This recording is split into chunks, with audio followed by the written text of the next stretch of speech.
الأستاذة الإعلامية المتألقة الأستاذ أسماء أبو عيش، أسمع رأي حضرتك عن الثورة وعن من ينادي ويقول نحن لها ونحن نقدم ونحن نعمل وهذا دورنا وثورتنا. اتفضلي.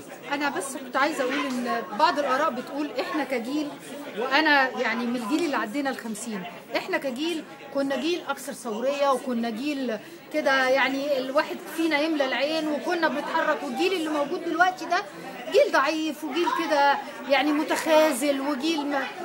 أنا عايزة أقول هذا الجيل نجح فيما فشلنا نحن فيه. إحنا اللي بيقول الرأي ده، إحنا بثوريتنا كلها بدرجة الاحترام اللي هو بيدعي إن إحنا كنا فيها أكتر من الجيل اللي موجود، ما نجحناش، ما قدرناش نحقق. كل اللي عملناه إن إحنا صبرنا على الظلم وحاولنا إن إحنا يعني نبحث عن أي وسيلة إن إحنا يعني زي ما بيقولوا نمشي جنب الحيط. ده اللي إحنا عملناه، وأنا بعترف ده اللي إحنا عملناه. الجيل الجديد ما عملش كده، الجيل الجديد رفض، الجيل الجديد صار. إحنا شاركناه صح، ولكن مشاركتنا لا تعني أبدا إن هو صاحب الخطوة الأولى. ودايما البادئ يعني وخيركم الذي يبدأ بالسلام بالثورة بكل حاجة.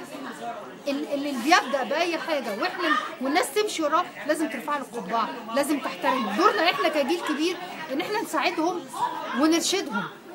لو اقتنعوا برأينا خير وبركة، لو ما اقتنعوش احنا نمشي وراهم، لان هم اللي نجحوا واحنا فشلنا. استاذة اسماء، انا يعني بصراحة اللي شدني ان اصور مع حضرتك كتير قوي زوقوا الكلام، بس انا حاسس انك بتجيبي من الاخر. يعني في ناس ما زالت تعالج في شكل الجيل القديم الذي كان يقود والذي كان يتصرف.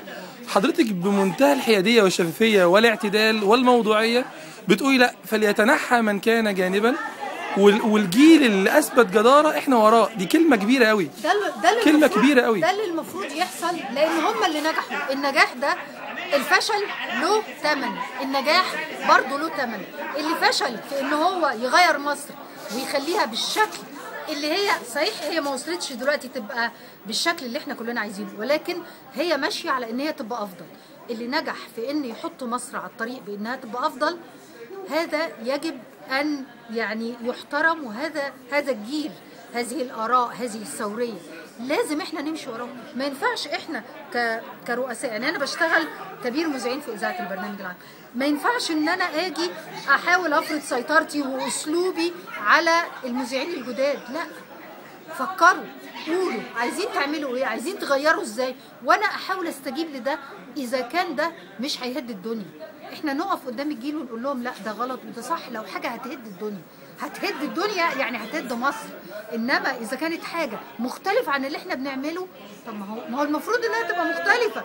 ما احنا ما هو يعني طب عايزها تبقى زي قبل كده ليه؟ ما هو اللي قبل كده ده ما نجحش، اللي قبل كده ده ما عملش. مش معنى كده ان احنا نهد كل حاجه، لا. انا زي عشان كده بقول لك احنا نحاول نقنعهم، نحاول نقدم لهم المشوره، 1 زائد 1 يساوي 2.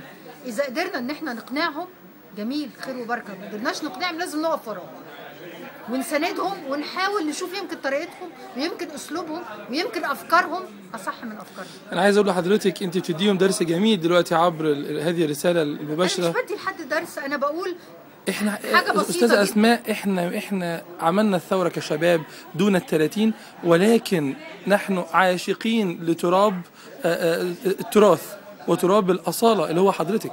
يعني أنا متهيألي إعلامي أو طالبة لسه متخرجة دلوقتي بتسمع حضرتك بتقول ولو أخطأت بعد كده وعدى عليا الزمن هعترف وأقول لا أنا ما نجحتش زي ما قالت الأستاذة أسماء. أنا بشكرك وشدتيني بروحك الجميلة دي.